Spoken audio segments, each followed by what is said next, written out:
Vous aimez les matériaux nobles et les EDC classe? Ça tombe bien, on parle de laiton.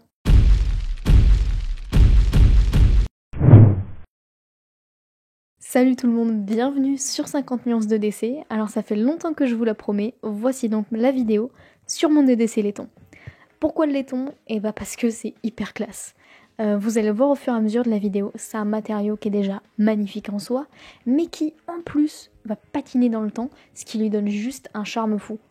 Par contre, le laiton, ça a un gros inconvénient, c'est le poids. Pour vous donner une idée, la densité du laiton, c'est 8,73 grammes au centimètre cube, contre pour l'aluminium à peine 2,7 grammes. Allez, on commence sans plus tarder avec mon stylo. Alors on est sur un système à clic classique, donc avec une mine rétractable. La cartouche utilisée, c'est une G2 à encre noire, donc très facilement remplaçable, qui coûte pas très cher et qui confère un bon confort d'écriture, donc surtout que l'encre ne bave pas. En parlant de confort d'ailleurs, on est sur 44 grammes, donc c'est quand même assez lourd pour un stylo, mais finalement, compte tenu de la bonne répartition du poids, c'est pas franchement dérangeant. Alors vous l'avez remarqué, ce stylo dispose d'un clip dont la rétention est assez bonne, alors il faut pas en espérer des miracles non plus vu le poids de l'ensemble, mais pour le tenir en place dans la poche du jean par exemple c'est largement suffisant. Sur clip on peut le retirer très facilement, mais le pas de vis et le filetage du corps du stylo, en fait ils sont trop courts pour qu'on puisse revisser complètement le petit capuchon une fois le clip retiré. Donc on se retrouve avec une légère fente béante qui en plus d'être un nid à poussière est pas hyper esthétique. Sinon, mis à part ce détail qui est quand même mineur, c'est un stylo que j'aime beaucoup utiliser et qui a déjà commencé à prendre une belle patine. Franchement, je le trouve carrément canon avec un design épuré, surtout pour le prix. Je crois qu'on est dans une fourchette de moins de 15 €. Vous me connaissez, qui dit EDC dit couteau. Alors pour cet ensemble en laiton, j'ai choisi de m'orienter sur un couteau traditionnel japonais, le Higonokami. Alors c'est un couteau piémontais qu'on appelle friction folder donc en anglais, ce qui signifie que la lentille, là, la petite excroissance en acier qui prolonge la lame, va faire office de blocage pour la lame lorsqu'on va venir poser le pouce dessus lors de la coupe. Donc cette lentille, elle permet aussi d'ouvrir le couteau à une main. Alors c'est pas d'une fluidité exceptionnelle non plus, mais ça marche quand même relativement bien. À propos des piémontais, on entend aussi souvent parler de couteaux dits de clous. Donc c'est tout simplement parce qu'ils ont besoin d'un rivet, donc un clou au niveau de l'axe, et un autre pour stopper la lentille.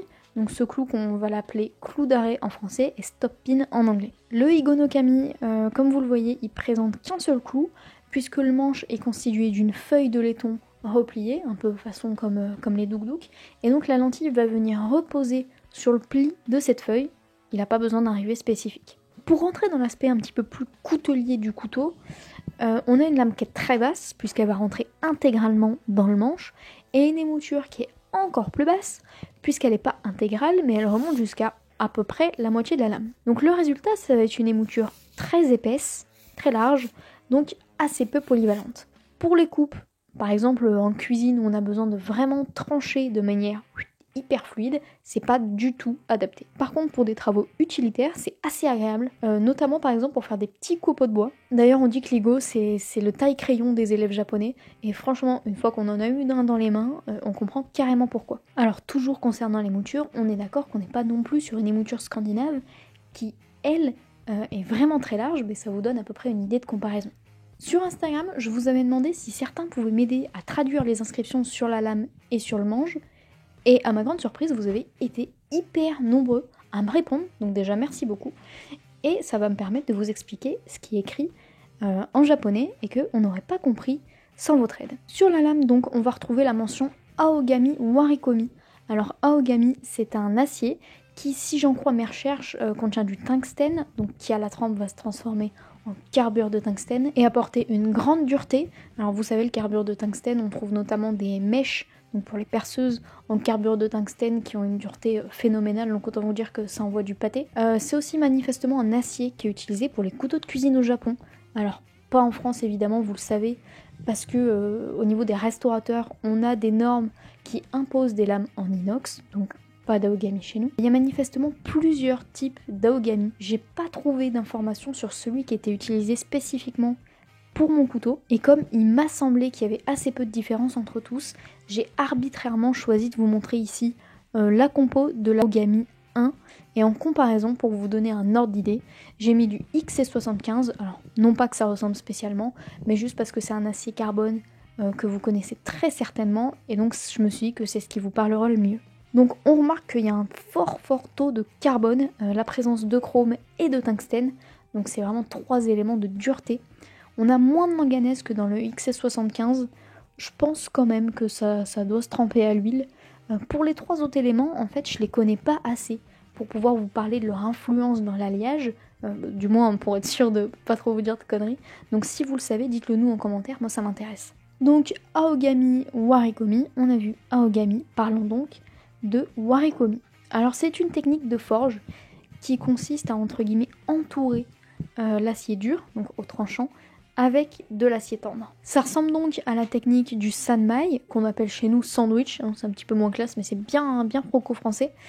À ça près que dans le sanmai, l'acier tendre, il couvre pas le dos de la lame. Donc on peut voir les différents aciers à cet endroit-là. Et donc le warekomi, au-delà de l'esthétique, puisqu'on va obtenir une jolie démarcation entre les aciers près du tranchant, le but technique, ça va être de conférer de la souplesse à la lame grâce à l'acier tendre, tout en conservant un excellent tranchant grâce à l'acier dur, donc au cœur, au tranchant. On va passer aux inscriptions sur le manche. Alors les kanji du haut, les 4, ça signifie tout simplement marque déposée. Les 4 suivants au niveau de la hauteur, ça veut dire Igonokami, c'est le nom du couteau. Et le dernier tout en bas, il s'agit du fabricant Nagao. Alors j'espère que ces détails vous ont intéressé, dites-le moi. Ça me paraissait quand même plus sympa que juste de dire il a un joli manche en laiton qui patine et il fait 10 cm de long. Il y a tellement à dire de coutellerie quand on parle des aciers que j'ai peur d'entrer trop dans le détail technique et donc d'en perdre la moitié qui sont intéressés que par l'esthétique, et de 2, d'entrer trop dans le détail technique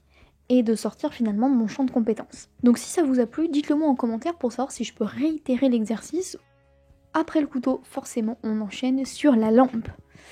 Alors, ma lampe. Crevons l'abcès tout de suite, je suis hyper gênée de vous en parler. Les connaisseurs auront déjà compris pourquoi. En fait, il s'agit d'une copie.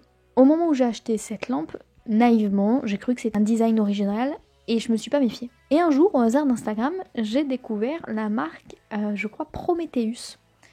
Et il se trouve que c'est exactement le même modèle. Donc comme j'ai aucune envie de vous inciter à acheter une copie, ça va de soi. Je vais pas trop m'étaler sur la puissance, parce qu'en plus du coup il y a des chances que le descriptif soit complètement erroné. Je vais simplement vous dire que c'est une lampe twist, donc sans bouton. Je trouve ça moins confortable quand même à l'utilisation. Hein. En revanche, esthétiquement c'est plus épuré, donc ça peut plaire à certains, j'aime assez son look. Au niveau de la lumière, on est sur un blanc chaud, voire très chaud quand même. Hein.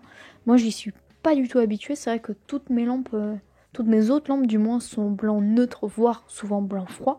Là c'est suivant les goûts, je préfère quand même personnellement du blanc neutre ou froid. Donc voilà, je vais m'arrêter là pour cette lampe. Si mon expérience et ma naïveté du coup peuvent vous éviter de vous faire avoir comme moi, c'est tant mieux. En description du coup par rapport à la lampe, je vous mettrai les liens vers la vraie, la Prometheus.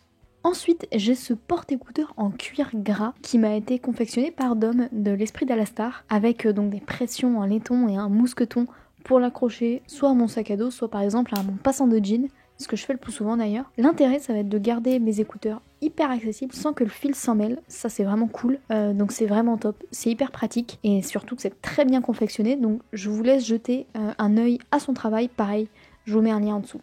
L'avant-dernier objet de mon EDC laiton, c'est ce briquet Zippo, et vous allez voir qu'il est assez particulier. La première particulier, vous le voyez, c'est que ce corps en laiton n'est pas un corps classique, mais c'est une armor shield, ou une armor case, je sais jamais. Donc on le voit sur le logo, là, dessous le briquet, ça veut dire qu'il est plus épais que les Zippo classiques. Ça permet de le graver. Le mien, je pense pas le faire graver, tout simplement parce que j'aime beaucoup sa sobriété.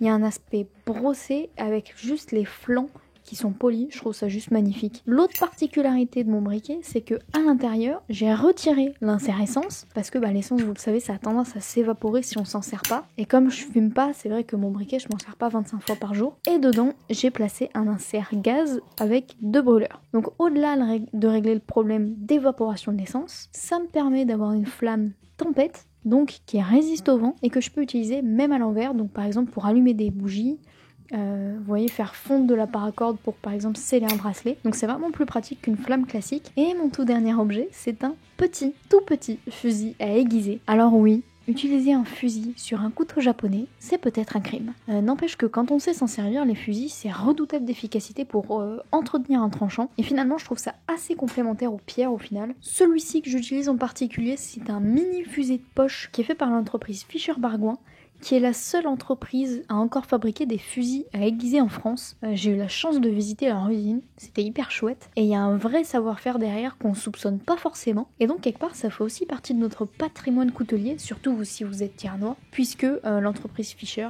est située à Thiers. C'est tout pour nous, on a fait le tour de mon EDC laiton, j'espère que ça vous a intéressé et que pourquoi pas ça vous a appris des trucs. Si c'est le cas, pensez à vous abonner comme d'hab, à laisser un like et un commentaire, j'essaie vraiment de répondre à tout le monde. Quant à nous, on se retrouve la semaine prochaine, salut!